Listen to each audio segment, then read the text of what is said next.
Well, welcome back. We've got a nice review topic of differential equations and exponential growth and decay.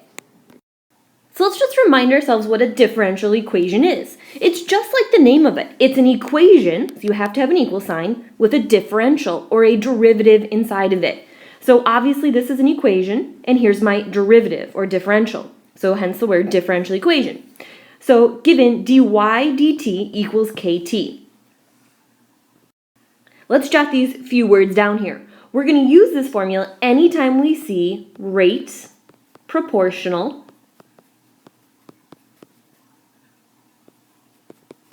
or directly proportional. Okay, and that's our key, that we're creating this differential equation, dy dt equals kt. Now, when you go ahead and solve this, I want you to box in this top letter here. Okay, this is the variable you are solving for. So if it says dy dt equals kt, you will get in the end y equals ce to the kt. Okay, now we've spent many other videos separating the variables and integrating, so you can either take my word for it that it turns into this y equals ce to the kt, or go back in your notes or go back and review the videos to show how we got that. Okay, but it will save you a huge amount of time and energy if you just remember that this function turns into this equation. Now, let's say it said dw dt equals k times w. Again, I want you to box this variable in here. That is the variable you are solving for. So instead of saying y equals ce to the kt, I'm actually getting w equals ce to the kt. Okay, and again, that variable on top is what we're solving for. If I continue, again, I'm just stressing this. If it's dm dt equals kt, I'm saying I'm getting m equals ce to the kt. And I guess I got a little carried away here and I went with another one, so hopefully you figured it out by now. This equation, if you were to separate the variables integrate, is going to be j equals ce to the kt. Okay, now, what do all these stand for? All right, so let's be very, very clear. Again, let's box this c in here, and we have to understand that that is the initial amount. Okay, and initial means what you start with. Okay, C stands for the initial. Now, many times they tell you the initial, sometimes they don't, so you might have to use the variable C in place of it. Okay, but C is the initial. And I want to be clear, you cannot change that number. Okay, that number does not get changed. Once you know the initial, it stays that way forever. T is obviously our time. K is called our constant of proportionality. And E is obviously the number E. So here's a typical problem. We'll just call this number 1, and we'll highlight some key features before we solve it. It says the rate of growth of bacteria is directly proportional to the number of bacteria present.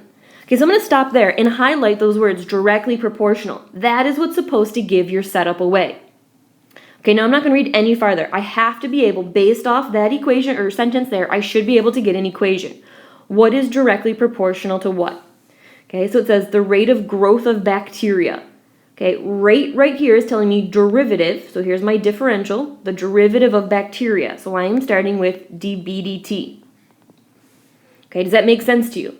The rate, derivative of what? Of bacteria. It says it right there. So the rate of bacteria, we all know is in math means equals. The symbol for directly proportional is K. And now what is it proportional to? Well, it's proportional to the number of bacteria present, so B. Okay, so from that sentence, you have to show this, okay? This is not an option. You must show this step. Now, and a smart student, one that's, paid attention here, is going to say, okay, I know this is going to turn into B equals CE to the KT. But I just want to be clear, we are not saying this step without this must step first. Okay, now we'll plug everything in we know. A bacteria culture containing 100 cells has now grown to 400 cells in 2 hours. All right, so ask yourself, what's the initial amount of cells that this bacteria started with? Well, hopefully 100 sticks out to you. So I'm going to say this is B equals 100 e to the kt. Okay, now I'll plug in what I know. It has grown to 400 in 2 hours. Okay, this 100 does not get changed. You cannot change the initial amount. What we can plug in is for 2 hours, so when t equals 2, my bacteria is 400. So I'm going to say 400 equals 100 e to the k times 2. Okay, now it's just a simple equation to solve. I'm going to divide out the 100. So 4 equals e to the k times 2. Take the natural log of both sides. When I do that, that zaps out. So I've got the ln of 4 equals k times 2. So k equals the ln of 4 divided by 2. Okay, so now I can write my general solution. And let's label that right here. Let's call this the general solution. Okay, my general solution is b equals, cannot change the initial, the 100, e to the ln of 4 over 2 times t. Okay, so again, let's box this in. This is just the general solution. Now they might ask you to evaluate the function at a certain time, which I believe they do. So we can go back and it says find the number of bacteria in 5 hours from now. So all I'm simply going to do once I have that general solution is plug in the amount of hours that I'm solving for. So 100e to the ln of 4 over 2 times 5. And at that point, you can plug and chug in your calculator, but we should all be on the same page there. And guys, that's as hard as this actually gets. All right, so it's just slowing down in reading, and we'll practice a few more together, but don't make it any more difficult than that. All right, our second example. Bacteria in a culture increases at a rate proportional to the number present. So again, let's stop there and get a sentence set up. I know it's a differential equation because of this word rate and the proportional part. Okay, so what rate? Well, bacteria in a culture increases at a rate. So I'm describing the rate of bacteria, dBdt, is proportional. Proportional again is my k. To what? To the number of bacteria present. Okay, so again, this is a must. We have to show that step.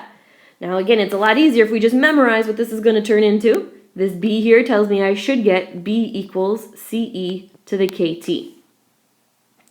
All right, so now let's list out what we know. The number of bacteria doubles. So I don't actually know what I'm going to have. I just know that it doubles when my time is 5. And the question is, in how many hours, so t equals question mark, will the number of bacteria triple? Okay, so think about what you don't know in this equation. Did they just come out and tell you how many bacteria you started with? Do you know your initial amount? Okay, and that's a no. So it's a little different from the last problem that we don't actually have a number to plug into C. So we actually have to use C. All right, so it says the bacteria will double in 5 hours. So I'm going to start with C bacteria. And when my time is 5, the number of bacteria I have is going to double. Well, if you start with 100 and you double that, you would get 200. But if you start with C bacteria, what would you get if you doubled C bacteria? Hopefully 2C. Okay, so now I can divide the C's out, and I'm going to get 2 equals e to the 5 times k. We'll simply take the natural log of both sides, and I'm going to get the ln of 2 equals 5k. So my constant of proportionality is the ln of 2 over 5. Now I'll go one step further, and it says, at what time will the bacteria triple? Okay, so let's plug in what we know. Our general equation is b equals ce to the k, which is now the ln of 2 over 5 times t. Okay, again, I don't know how much I started with, so I'm going to leave it as c, but I do know that I want my bacteria to triple. So now I'm going to set this equation equal to 3c. And I'm just figuring out what time this happens. So again, I can divide the c's out, the c's will cancel, and I'll get 3 equals e to the ln of 2 over 5 times t. Now I just want to be clear, you don't actually have a zap rule the way it is, and some people get a little confused by that. Because all of this isn't the ln, if it was the ln of 2 over 5, then I could zap those out. But it's not. Okay, it's being divided by 5, therefore there's a 1/5 in the way of the zap rule. So I am going to take the ln of both sides to kill this e.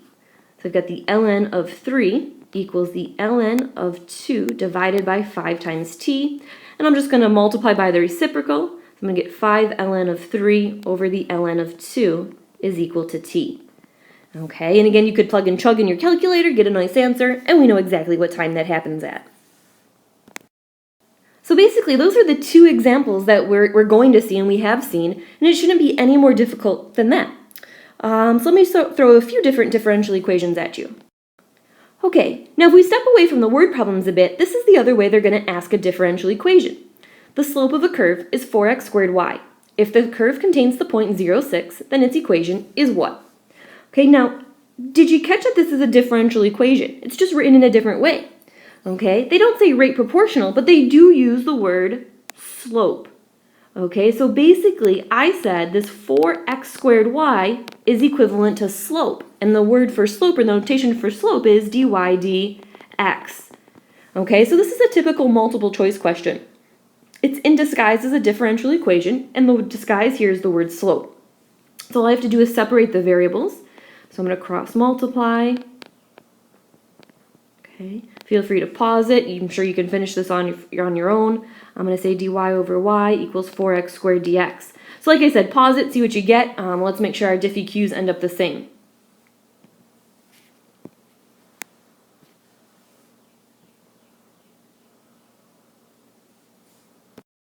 All right, so I'll just quickly talk through my work. I've separated, I've got the natural log of y equals the 4x cubed over 3 plus c. Plugged in my point 0.06, I've got c equals the ln of 6. Hopefully you're feeling good about that. Plugged it back in the equation. Basically, I replaced that c, stuck it back in. Took the zap rule, so I exponentiated both sides to kill this.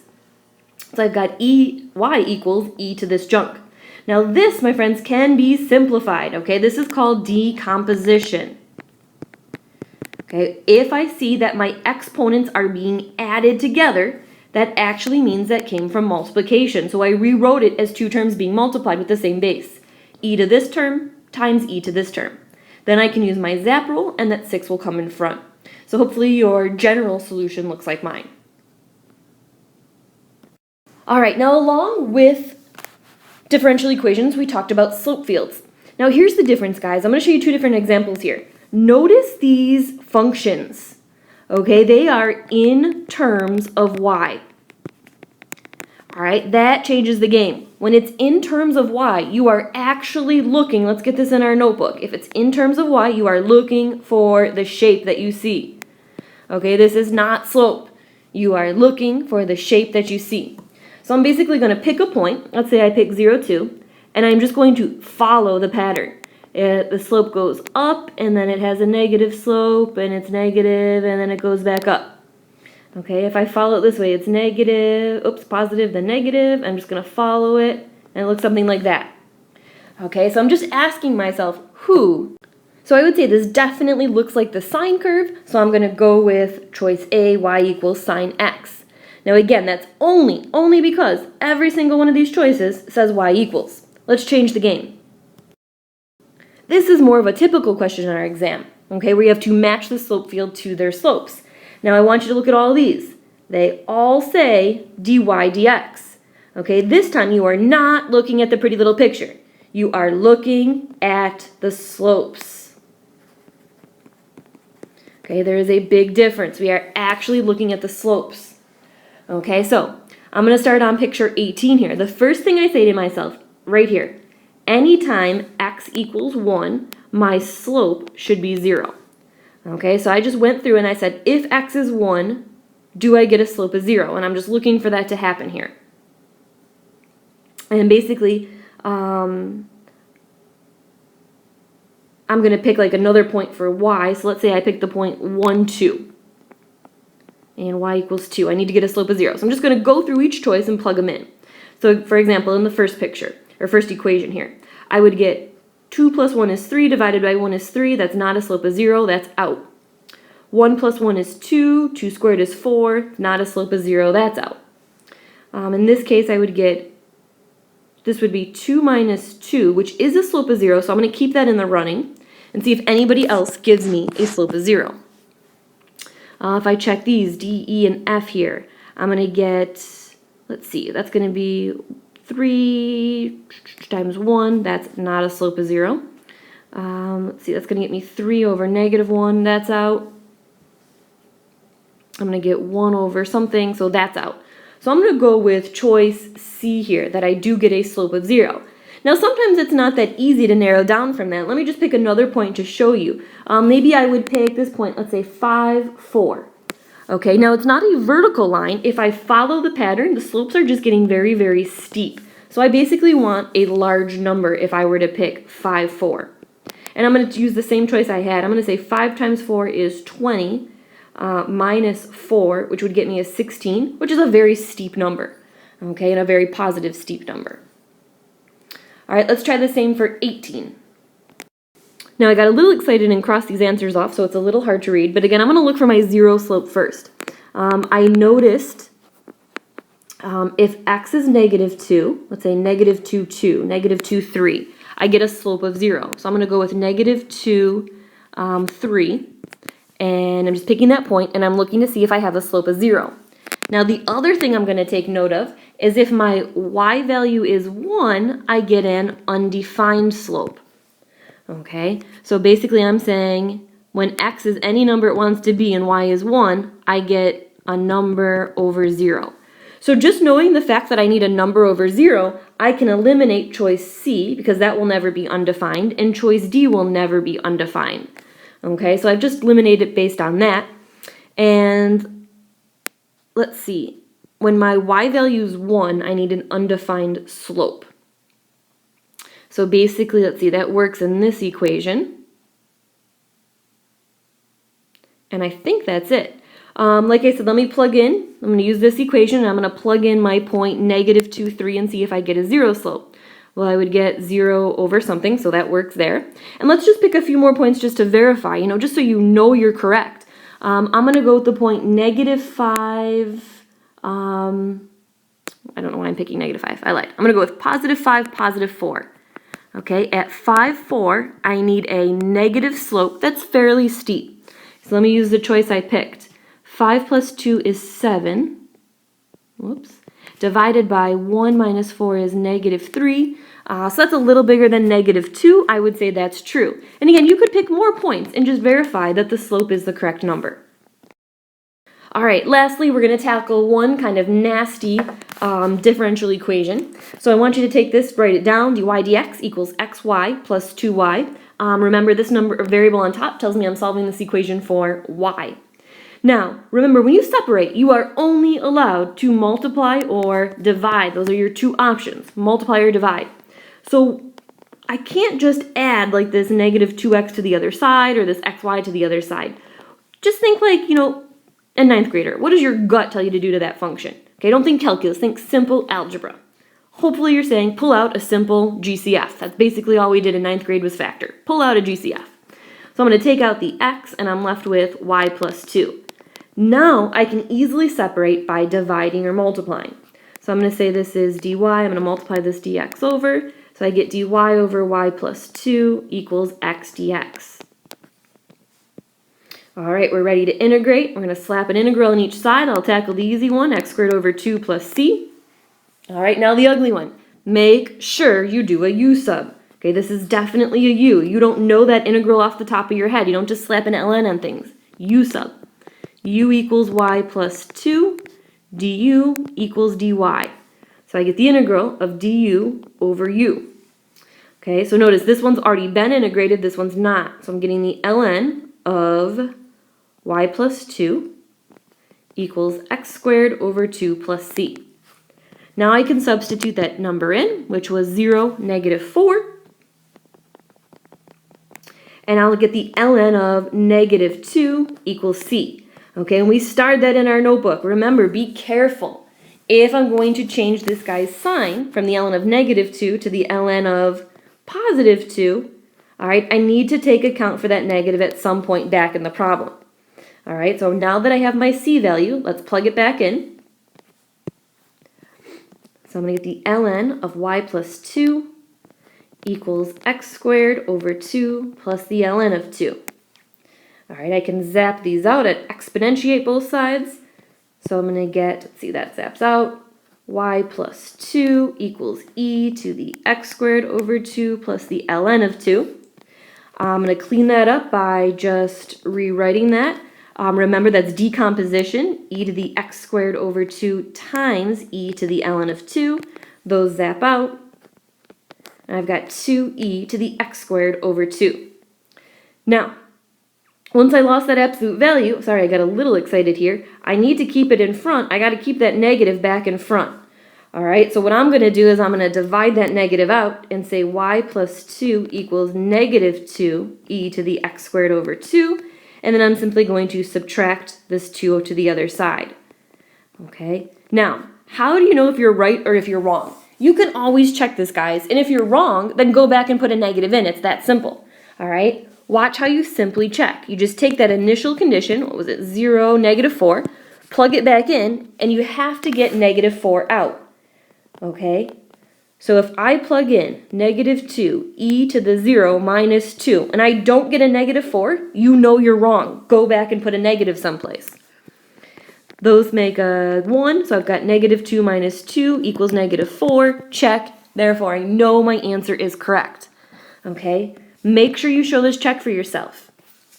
All right, well, like I said, that's going to do it for us tonight. I tried to squeeze everything I could about differential equations in, and we'll see you tomorrow.